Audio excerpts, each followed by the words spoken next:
सो है guys, welcome back to my channel. और आज मैं जो टॉपिक लेके आया हूँ वो आपका है कंपाउंड पेंडुलम। और कंपाउंड पेंडुलम आप लोगों को पढ़ाने वाला हूँ यहाँ पे। और इसके मैं साथ ही साथ 2-4 क्वेश्चन भी कराऊंगा जिससे कि इसका पूरा कंसेप्ट आपका क्लियर हो जाए। और बीसीसीएल के एग्जाम आप जब दोगे तो इस टाइप के क्वेश्चन आपको 1-2 देखने को मिल ही जाते हैं। तो ये टॉपिक इंपॉर्टेंट रहेगा, आप इसको जरूर करके जाना और मैं करा देता हूँ।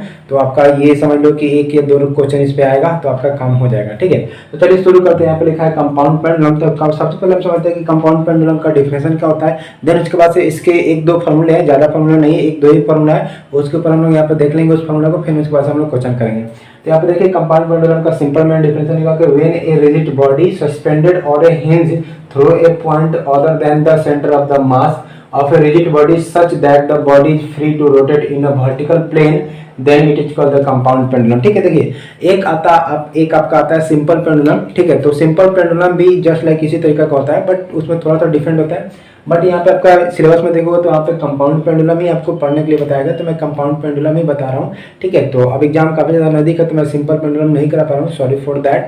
और क्वेश्चन भी आपको देखने को मिलेंगे एग्जाम में, तो कंपाउंड पेंडुलम से ही आते हैं, तो इसी को पढ़ते हैं हम लोग। तो देखिए कंपाउंड पेंडुलम का सिंपल जो डेफिनेशन लिखा है कि एक ऐसा रिजिड बॉडी होता है जो कि सस्पेंडेड होता है वर्टिकली। ठीक है, जैसे देख सकते हो ये आपका वर्टिकली क्या सस्पेंडेड है एक तरीका से।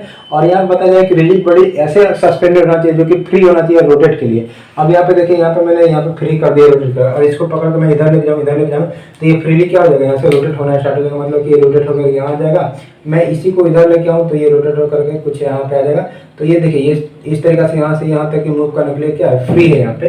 तो फ्रीली जो रोटेट कर रहे हैं वर्टिकली प्लेन में, उसी को हम लोग बोलते हैं उसी को बोल रहे हैं हम लोग यहाँ पे कंपाउंड पेंडुलम। तो ये डिफिनेशन आपका क्लियर होगा, ये आप चाहो तो लिख सकते हो यहाँ पे। अब इसका एक वो आता है टाइम, ठीक है ना, मतलब कितना टाइम तक ये जो है ना सस्पेंडेड होते रहेगा ये टाइम पे। मतलब ये अगर यहाँ पे हम इसको हैंग कर दिए हैं तो इसको सस्पेंडेड कर दिए, एक बार अगर हम सस्पेंड कर तो ये कितना टाइम तक जो है कि अप डाउन करते रहेगा। उस टाइम को मुझे निकालने के लिए पूछा जाता है कितना टाइम तक वो वेरी करते रहेगा। तो ये आपका टी हो गया। ठीक है, इसी को मैं टी बोल रहा हूँ, सस्पेंडेड टाइम।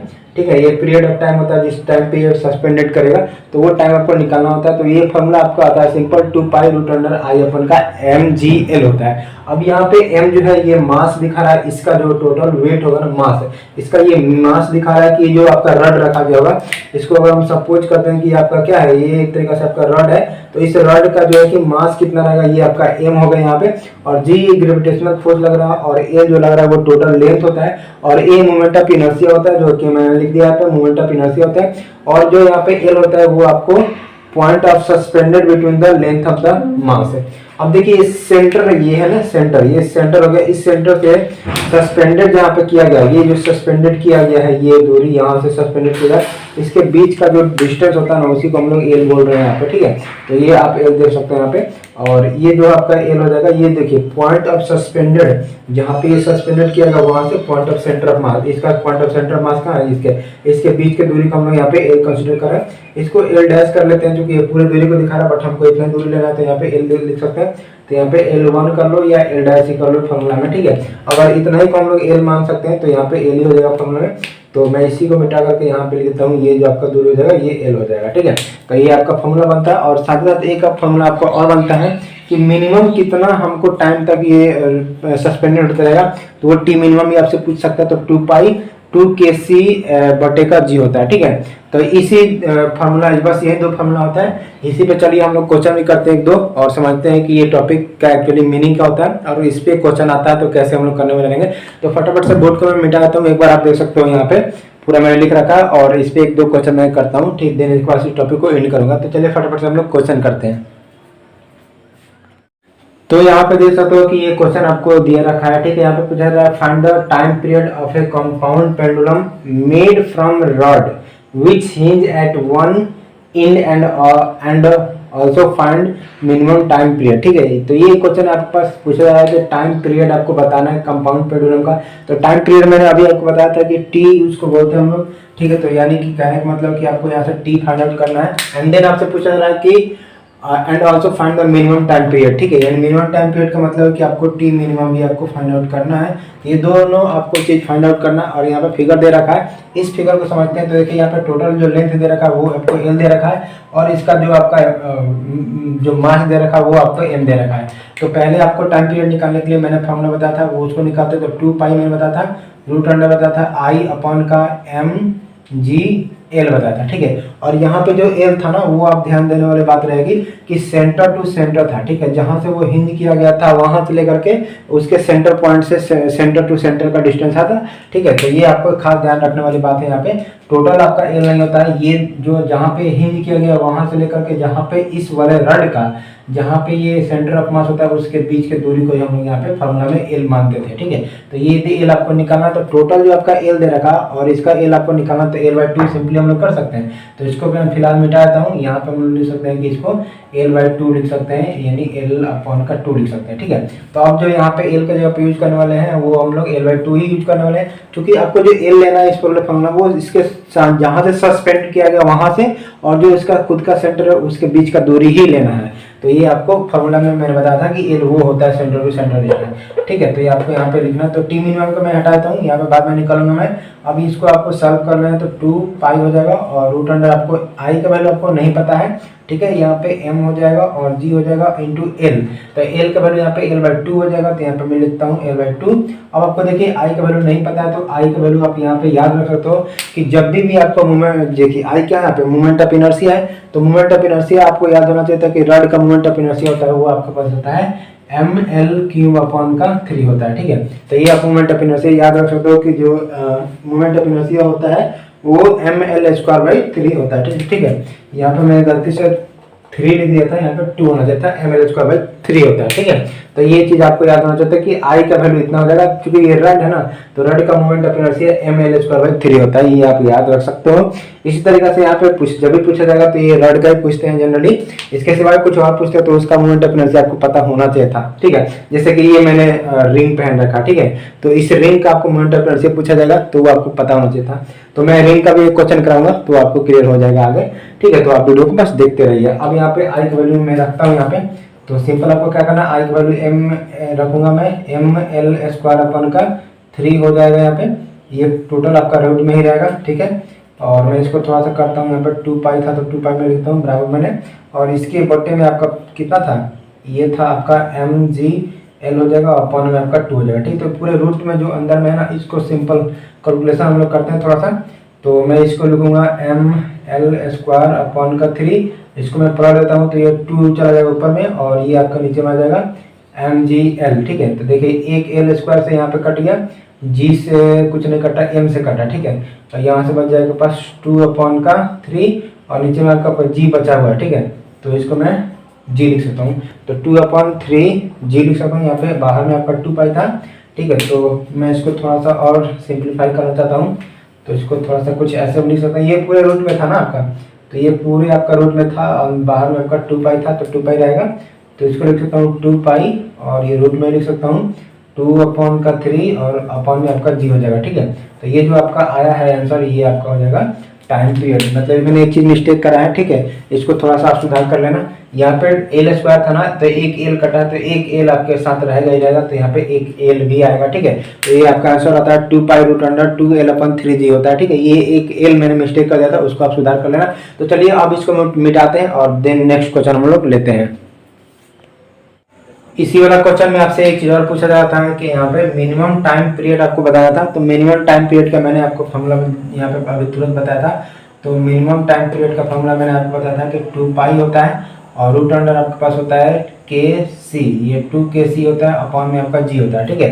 तो अब आपको यहाँ पे समझना पड़ेगा कि के सी कैसे निकालते हैं एक्चुअली में हम लोग, ठीक है। तो के सी निकालने के लिए एक सिंपल आपको फॉर्मूला एक और आता है, वो होता है कि एम के सी का स्क्वायर अपॉन का इक्वल टू होता है, जो होता है आपका ICM होता है, ठीक है। अब यहाँ पे ICM क्या है, तो ICM जो है वो moment of inertia about the centre of मास, ठीक है, अबाउट द सेंटर ऑफ मास। इसके पहले जो मैंने बताया था वो moment of inertia about centre बताया था, बट यहाँ पर जो मैं बोल रहा हूँ वो moment of inertia about the centre of मास बोल रहा हूँ। तो इन दोनों में आप डिफरेंस समझना। तो देखिए इसके पहले मोमेंट ऑफ इनर्शिया मैंने बताया था ना, वो था केवल आपका आई। तो आई का इसी रिजल्ट का अगर आई आपसे पूछे, मोमेंट ऑफ इनर्शिया कोई पूछे, तो आपको बताना है ये हो जाएगा आपका ml² अपन का 3 होता है। ठीक है, ये ml² अपन का 3। लेकिन यहीं पे कुछ कोई पूछे आपसे कि इसका ICM क्या होगा, moment of inertia about the centre of मास, तो वो आपका हो जाएगा, ये होता है आपका ml² अपन का, ये होता है 12। ठीक है, तो इन दोनों में डिफरेंस होगा। तो यहाँ पे ICM जो पूछा जाए ये वाला आपसे मैं पूछ रहा हूँ। इसके पहले वाला क्वेश्चन में ये ml² अपन 3 था जो moment of inertia about the centre था, ये लेकिन यहाँ पे moment of inertia about the centre of मास के बाद पूछा है, तो ये मैं यहाँ पे यूज करूंगा।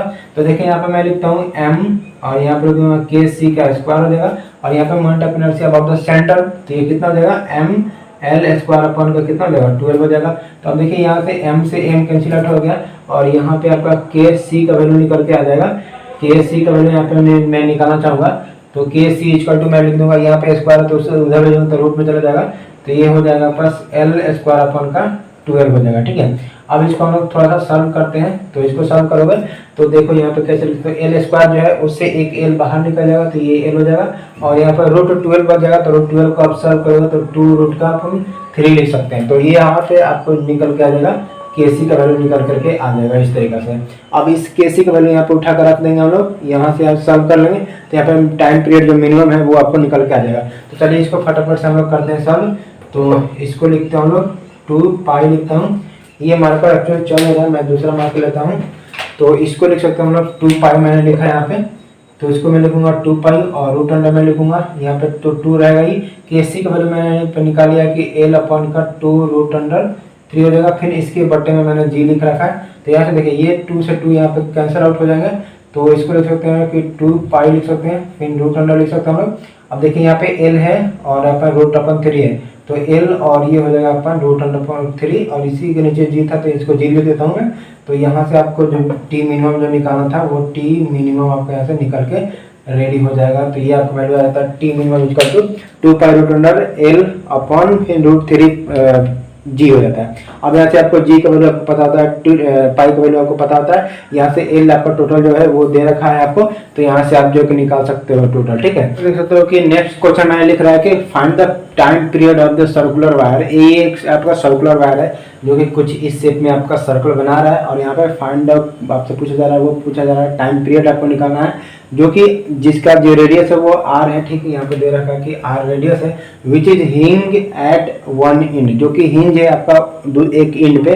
तो जैसे देख सकते हो इस वाले इंड पे ये क्या है, हिंज है। अब इसका आपको पूछा जा रहा है कि टाइम पीरियड क्या होगा। तो टाइम पीरियड का मैंने आपको पास फॉर्मूला बताया था, वही फॉर्मूला आपको यूज करने वाले रहेंगे हम लोग यहाँ पे। तो 2 पाई रूट अंडर का आपको मैंने बताया था कि आई अपन का हो जाएगा, ये आपका होता है mgl होता है। ठीक है, तो यही फॉर्मूला हम लोग यहाँ पे यूज करने वाले रहेंगे, बट उसके पहले आपको आई निकालना पड़ेगा, एल निकालना पड़ेगा। तो इसका आई जो होता है ना, ये देखिए एक सर्कुलर वायर वाला बात वही है, जैसे कि ये देख सकते हो ये हाथ में है, इसी तरीके से ये है जो कि सर्कुलर है। तो इसका जो आपका आई होता है वो आप ध्यान रखना, इसका आई जो होता है वो होता है 2mr² होता है। ठीक है, तो ये आप याद रख सकते हो कि ये सर्कुलर वायर का आई होता है। अब यहाँ पे आपको निकालना है एल। तो एल जो मैंने आपको बताया था, ध्यान देना, वो मैंने एल बताया था कि जहाँ पे हिंज किया गया वहां से जो इस बॉडी को हिंज किया गया, जो भी रिजिड बॉडी को हिंज किएगा उस रिजिड बॉडी के सेंटर तक का दूरी होता है। तो इसका सेंटर कहाँ जाएगा, देखिए ये इसका सेंटर का, ये सर्कुलर डिस्क है, तो इसका सेंटर ये होगा, बट ये अभी हाफ है तो इसका भी हाफ रहेगा इसका सेंटर। तो ये आपका सेंटर होता है, ये जो सेंटर है ना, ये वाला दूरी आपका एल होने वाला रहेगा। ठीक है, तो इसी दूरी को मैं काट के थोड़ा सा इधर बनाता हूँ। तो देखिए कुछ इस तरीके से फिगर बन जाएगा, ये नीचे जा रहा है, फिर ये दूरी जा रहा है, फिर ये जा रहा है, तो ये आपका एल दूरी हो जाएगा। ठीक है, ये आपका एल होता है। तो इस वाले एल को मुझे अभी यहाँ पे फाइंड आउट करना पड़ेगा, क्योंकि यहाँ पे डायरेक्टली नहीं दे रखा है। और नहीं दे रखा तो देखिए ये तो दूरी आपको दे रखा है कि ये आपका आर है, और यहाँ पे ये इंडिकेट किया जा रहा है कि 2r बटे का पाई है। तो इसको मैं लिखता हूँ 2r बटे का पाई है। तो ये राइट एंगल ट्रायंगल बन रहा है, एक तरीके से देख सकते हो। तो यहाँ से आप एल निकालने में रहेगा तो कैसे निकाल सकते हो, इसका स्क्वायर प्लस इसका स्क्वायर। तो मैं लिखूंगा यहाँ पे 2r का एल स्क्वायर बटे का पाई। ठीक है, ये सब एक ही साथ है, प्लस आपका हो जाएगा r का स्क्वायर हो जाएगा। ठीक है, तो इसको आप सॉल्व कर लोगे तो यहाँ से आपका l का वैल्यू निकल जाएगा। जैसे l का वैल्यू निकलेगा और यहाँ पे मैंने i का वैल्यू निकाल दिया है, तो यहाँ पे देखिए एल का वैल्यू जो भी इससे निकलेगा वो रखोगे और आई का वैल्यू यहाँ पे जो भी निकलेगा वो रखोगे। तो इसका सोल्यूशन करोगे तो आपका इजीली वैल्यू निकल के आ जाएगा। तो चलिए इसको सॉल्व करते हैं। तो यहाँ पे मैं लिखूंगा 2 पाई और ये आपका रूट एन हो जाएगा। आई का वैल्यू मैं लिखूंगा यहाँ पे 2, ये हो जाएगा एम हो जाता है 2mr स्क्वायर हो जाएगा, फिर अपन में आपको m हो जाएगा इंटू जी हो जाएगा इंटू एल। तो एल का वैल्यू यहाँ से हम लोग रखने वाले रहेंगे। तो इसको पूरा को सॉल्व करते हैं पहले। तो इसको सॉल्व करोगे तो देखिए यहाँ से 2 का स्क्वायर कितना हो जाएगा 4 हो जाएगा और यहाँ पे r का स्क्वायर r हो जाएगा बटे का आपका हो जाएगा पाई का स्क्वायर हो जाएगा प्लस आपका हो जाएगा r स्क्वायर और ये टोटल आपका रूट में रहेगा। तो यहाँ से वैल्यू निकाल कर हम लोग यहाँ पर डायरेक्टली रखते हैं। तो अब देखिए 4 है और तो 4 को उधर रखते हैं, दोनों जगह से r कॉमन निकलेगा तो r स्क्वायर में कॉमन, तो r स्क्वायर को मैं बाहर को निकालूंगा। तो ये आपका सिंपल हो जाएगा r और अपन में आपका पाई है तो पाई का स्क्वायर जब निकालोगे तो ये तो पाई ही रहेगा ना। तो ये एक केवल r निकलेगा इधर से और ये r निकल जाएगा, फिर यहाँ पे बच जाएगा 4 बटे का पाई स्क्वायर प्लस का 1 बच जाएगा। इस तरीके से बचने में रहेगा। तो ये टोटल आपका रूट में रहेगा, ये वाला वैल्यू आपका रूट में रहेगा। तो इसको आप कुछ इस तरीके से लिख सकते हो और इसको फाइनली जब आप सॉल्व करोगे तो आपका फाइनल आंसर जो आएगा m को m से कटा सकते हो और r स्क्वायर है तो एक r को यहाँ से कटा सकते हो। तो इसको जब आप अरेंज करोगे तो इसका जो वैल्यू निकल के आ जाता है प्लस का यहाँ पे 4 हो जाएगा। ठीक है, तो कुछ इस तरीके से ये आपका आंसर आने वाला रहेगा। इसको आप फर्दर सॉल्व करना तो ये आपका आंसर मिल जाता है। ठीक है, देख सकते हो कि बोर्ड पे मैंने एक क्वेश्चन बना रखा है। ठीक है, ये आपका सर्कुलर डिस्क है। ठीक है, ये क्या है आपका सर्कुलर डिस्क है। मैं यहाँ पर लिख देता हूँ कि ये जो आपका है सर्कुलर एक डिस्क है और इस सर्कुलर डिस्क का आपको मिनिमम टाइम पीरियड आपको निकाल के बताना है। टी मिनिमम आपको निकाल के बताना है। ठीक है, क्या मैं बोल रहा हूँ टी मिनिमम। तो टी मिनिमम निकालने का आपको काम है। तो सबसे पहले मैंने फार्मूला वही लगाने वाला हूँ। तो वो वही फार्मूला जो मैंने आपको बताया था। तो यहाँ पे क्या करना है 2 पाई लिखना है, रूट अंडर होता है आपके पास 2 KC अपॉन का आपके पास होता है G। ठीक है, ये होता है। अब आपको यहाँ पे KC निकालना, तो KC निकालने के लिए मैंने आपको सिंपल एक फॉर्मूला बताया कि MKC का स्क्वायर अपॉन का इक्वल टू का होता है वो आपका होता है ICM। ठीक है, और ICM क्या moment of inertia about the centre of मास। ठीक है, तो ये आपका सर्कुलर डिस्क है। तो सर्कुलर डिस्क का moment of inertia about the centre of मास जो होता है वो होता है आपके पास MR स्क्वायर अपॉन का 2 होता है। ठीक है, अब ये सर्कुलर डिस्क है तो सर्कुलर डिस्क का moment of inertia about the centre of मास आपको पता होना चाहिए था।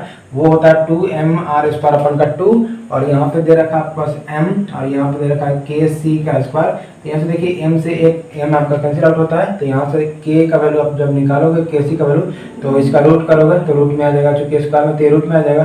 तो ये होता है आपका r स्क्वायर अपॉन का 2 हो जाता है। इसको अगर r को बाहर करोगे तो r अपॉन का यहाँ पे रूट के अंदर 2 हो जाता है। ठीक है, तो इस तरीके से आप KC का वैल्यू निकालोगे। तो जैसे वैल्यू आप निकालोगे यहाँ पे KC का जो कि आ गया r अपॉन रूट 2 आ गया। अब मैं आपसे पूछ रहा हूँ कि टी मिनिमम के कितना होगा। तो टी मिनिमम के लिए यहाँ पे KC की वैल्यू यहाँ पे पुट आउट कर देंगे। ठीक है, तो मैंने यहाँ पे निकाल लिया है आपका KC की वैल्यू जो कि r अपॉन रूट 2 है। तो इसको मुझे पता है तो मैं इसको मिटा देता हूँ और मैं इस यहीं पे वैल्यू आपको रख देता हूँ। तो ये हो जाएगा आपके पास 2 पाई और रूट अंडर 2 तो 2 रहेगा ही रहेगा और KC की वैल्यू मैंने अभी निकाला था वो आया था आपका r अपॉन का रूट अंडर का 2 आया था। ठीक है, तो इसको मैंने लिखा और देन इसके बाद आपको G लिखना है और ये पूरे आपका रूट में होता है तो इसका खास ध्यान रखना। अब इसको हम लोग यहाँ पर सॉल्व करते हैं। तो देखिए इसको जब सॉल्व करोगे तो 2 पाई तो आपका बाहर में रहेगा ही रहेगा। ठीक है, और इसको आप लिख सकते हो कि 2r और इसको लिख सकते हो रूट 2 और G लिख सकते हो। तो ये आपका टी का वैल्यू यहाँ से निकल करके आ जाएगा। ठीक है, इसको आप चाहो तो और भी फर्दर सॉल्व कर सकते हो। यहाँ पे r का वैल्यू आपको दे दिया रहेगा 10, 5, 6, 10, 8 जो भी दिया रहेगा। r का वैल्यू रखो यहाँ पे 2 रूट 2 पता है, G आपको पता होता है, G का वैल्यू आपको पास 9.81 होता है। तो ये रख दोगे और यहाँ पे 2 पाई आपको कांस्टेंट पता रहता है। तो यहाँ से जो आप टी मिनिमम यहाँ पे निकाल सकते हो। ठीक है, ये आपका यहाँ है टी मिनिमम। ठीक है, तो इस तरीके से आप क्वेश्चन को सॉल्व कर सकते हो।